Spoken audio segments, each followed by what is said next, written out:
April Fools. April Fools. Well, this was definitely okay. Not a bad one. Not a bad one, Maxime.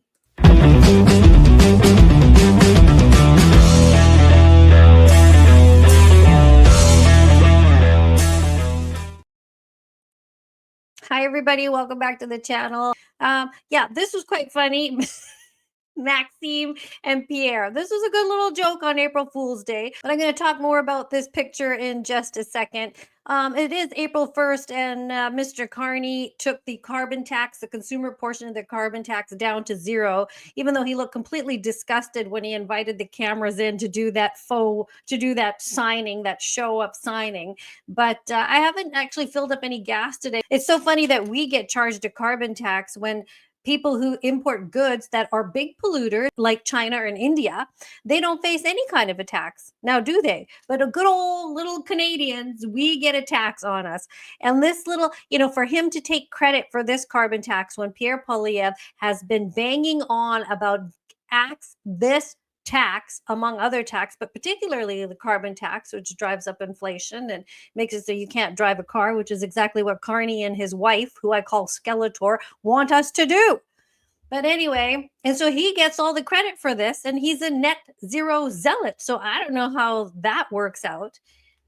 But anyway, my good friend, as you know, I've become good friends with Alex from True North. And he lives not too far from me. And so there are a couple of events going on this weekend. And one of them was elbows up. One of them was a Tesla protest. And it was down in Kitsilano, and I'm out in the burbs. So I was just so tired that I just was like, I can't go, but show me what you got. And so he sent over this video to me of people at the Tesla protest. This is what it says on the flyers they were handing out. Did you know Musk and his cronies at Doge have taken control of the U.S. Treasury and other departments with no government authority, with illegal access to private data on all U.S. citizens and companies, and is gutting essential infrastructure? That is not true. In continuing to show support for the president as he speaks openly of violating Canadian sovereignty, that is not true. Musk has proven he is no friend to Canada. Musk has Canadian citizenship. Send a message to him that he is not welcome here in Canada. Sign the House of Commons petition here. Just one thing before I go on. A lot of people think that they are gutting all the services that they're providing individuals. In fact, the lady that works at the NDP office down from where I work, she's like my neighbor, she thinks that Donald Trump is cutting veterans funding. And I said, no, he's not. She does not understand that he's cutting the office jobs. He's cutting the public sector jobs, the government jobs. He's minimizing the department of people who don't want to show up to work. He's sort of getting rid of the government inefficiency. He is not cutting a penny to veterans, which she does not seem to understand, as these people don't either. So why are you out here? If you could describe it in maybe one or two sentences. I'm out here. I'm a dual citizen. Okay. But I live in Canada. Yeah. And I work in Canada, and my family is here in Canada. But I feel like neither is. Elon is not an elected member of government, and yet seems to be like committing felonies left and right. Seizing. Well, technically, Mark Carney isn't elected either, is he? Well, yeah. You know what I'm saying. Would that mean that you're in favor of ending the prorogation of Parliament? No. This is just a petition, right? Which you register with the House of Commons. But it sounds like you think this is a bit of a crisis. I think that's a fair assumption for me to make. This is just a one petition that someone set up at the House of Commons to protest Musk's Canadian citizenship. That's right. It. Okay. Yeah, that's all it is. And they won't really be able to remove his citizenship. Do you believe it? Do you think anybody else should have their citizenship revoked, or just Elon Musk?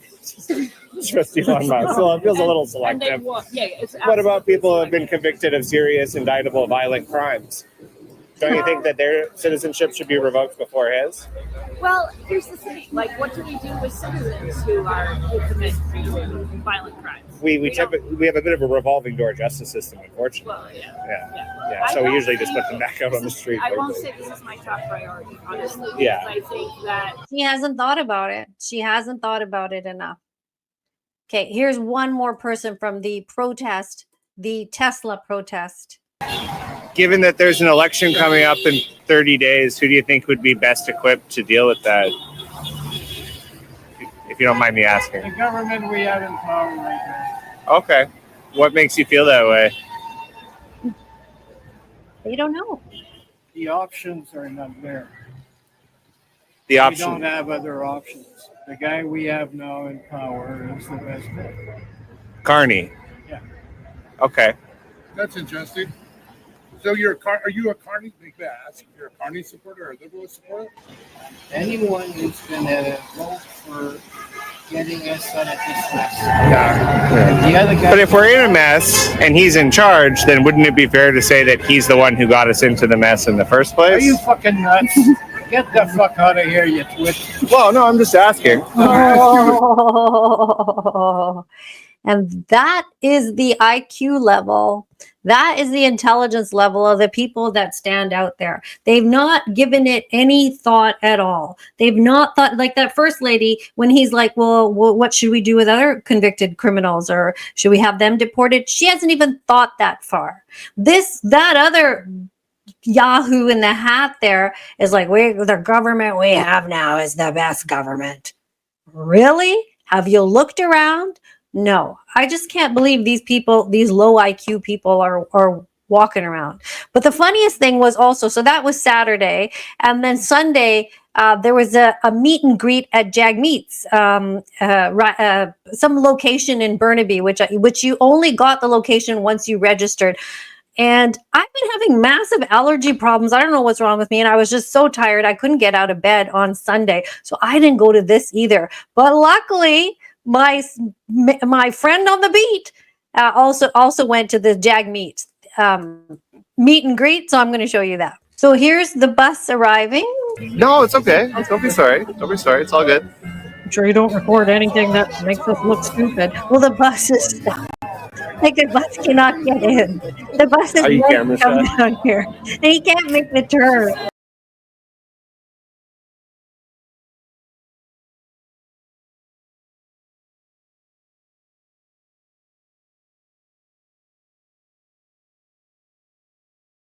Anyway, there you go. In it for you. He's in it for you. And I hope he ends up screwing up. I hope he gets seats and then screws it up for the Liberals. The funny thing is, it was supposed to be a barbecue and they had no food. They served no food. So they called all these people out to a barbecue to say they were going to feed them, and then they didn't feed them. So that is not good. Like, that is not a very hospitable thing to do. And then after they removed my friend, the reporter, from the email list. They unsubscribed him. They asked him not to attend future events, I guess because he's with True North. And then on his, when you unsubscribe from an email, usually the person unsubscribes. But in this case, it was the NDP that unsubscribed the reporter, my friend. And then the email, and then it said, "Sorry to see you go." A friend of mine shared this video with me. I'll get back to the Maxime Polyev thing in a bit. I don't really watch that much Viva Fry. I know he's astronomically popular, but she just shared this with me, and she's like, "Have you seen this? He's just going absolutely nuclear." Polyev is getting a lot of criticism, as we say, for some people, because everybody's got their own ideas of how he should be handling his campaign. These are always from people that don't campaign. I mean, I think let Polyev just do what he's doing, and Carney will shoot himself in the foot with all the scandals. But I'm going to play a bit of Viva Fry here, and let's watch this together. Steve Martin inflicts on him. And that pisses off the dentist. He's talking about Little Shop of Horrors here, using an analogy about the dentist and pain. Because the dentist likes inflicting pain and punishment. And if his victim doesn't like it, he doesn't get the pleasure out of inflicting the pain when his victim gets the pleasure out of getting it. That might be the relationship between Canadians and the Liberal Party. You like the pain, something virtuous in suffering, something virtuous in having hungry children. It must mean you're doing something right somewhere if you're suffering every day. If Pierre Polyev blows this election, I'm not a conspiratorial type, but I do entertain the ideas. To have blown a 30-point lead with what is objectively the stupidest tact with what is objectively the worst response to the political reality that Canada is facing with the Trump tariffs, to blow that lead. And if he goes ahead and blows this election, given what he's doing, I might be inclined to entertain the idea that Pierre Poilievre was in on it, that Pierre Poilievre is what they refer to when they use the term controlled opposition. I mean, in a literal sense, he's been a feckless opposition. I shouldn't say he, that's personalizing it. The so-called Conservative Party of Canada has been feckless opposition since the 2021 election. And it's conceivable, it's entirely conceivable that Pierre Poilievre, is incapable of governing, that he makes a better feckless opposition leader than an actual bona fide leader. It's possible. He might be getting the heebie-jeebies, the jitters, the fear of success. My goodness, it's a lot easier to be able to say, I can't do anything but be opposition, so don't blame me for anything. It must be easier to have that position than to be in charge and actually be able to change the course of a country. I don't agree with that. I don't agree with that at all. I don't think he's the type of guy at all that's like, no, I'm happy just to oppose. I'll just sit in my little corner here and just oppose. No. I think he absolutely wants to make change. I disagree with this assertion. He has blown the 30% lead, not just blown it. Like, he's blown. How do you know he's blown the lead? What kind of polls are you looking at? You know, these are all liberal slanted polls with questions that are slanted, with very low numbers. I did a video on polling. You have very little sample size that they poll. Like, they poll 2,400 people and make big headlines and then freak everybody out. And then Polymarket uses that data. People use that data to bet. So Viva Fry, I don't know about this, but in a way that would make Madonna jealous. Look at this is Polymarket. Pleb the truck driver Pleb. He's a great follow. Go follow him. I believe he's actually now sponsored by Polymarket. Kalshi, wink, wink, nudge, nudge. I'm joking, not joking.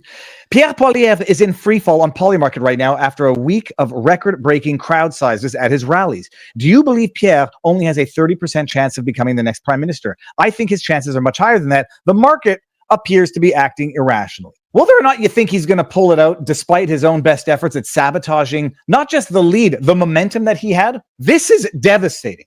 I don't trust polls. I don't even trust the markets entirely because they are. Well, if you don't trust them, what are you getting so upset about? I mean, people are betting based on these slanted polls of small sample sizes. I think that's why Pierre is actually going out and talking to people.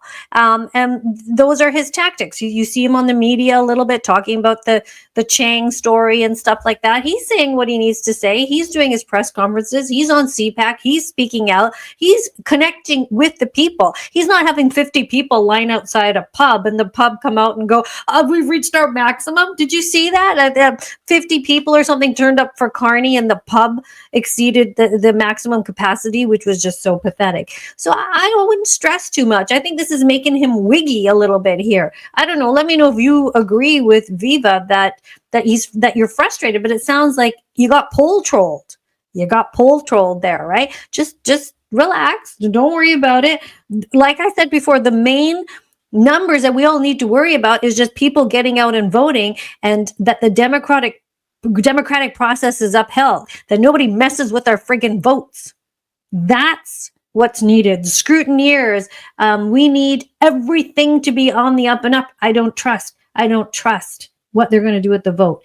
But remember in the beginning of this video, I showed you, it's April Fool's Day, it's April 1st. So I showed you Maxime and Pierre together. And you know what? Things would be better if they could get along and form a coalition, because there are a lot of people that like Maxime, because he really, truly, if you're going to think about it, was one of the guys that stood up for people against these mandates. And people do get frustrated with Pierre, including myself, because he didn't as much. And I don't agree on the Ukraine stuff. But if you're going to give me a choice of chicken or fish, or chicken or beef, I'm picking beef, okay? And Pierre's the beef. Where's the beef? The beef is Pierre, right? Those are my choices. My choices are Carney. My choices are Pierre. Those are the only two choices. I choose Pierre, for better or for worse. It's like getting married, okay? I don't know. This is why I'm not a politician. I don't know. Anyway, Thank you for watching this video today. I hope you enjoyed it and had a little bit of fun with it and enjoyed the bus getting stuck. That was funny to me. Thank you for subscribing to my YouTube channel. Just a little something light and fluffy today. Okay, I'll talk to you later. Please subscribe to my YouTube channel. It's Anita K, capital A, no space, capital K. That's how you can find me on YouTube. And I look forward to seeing you all again soon.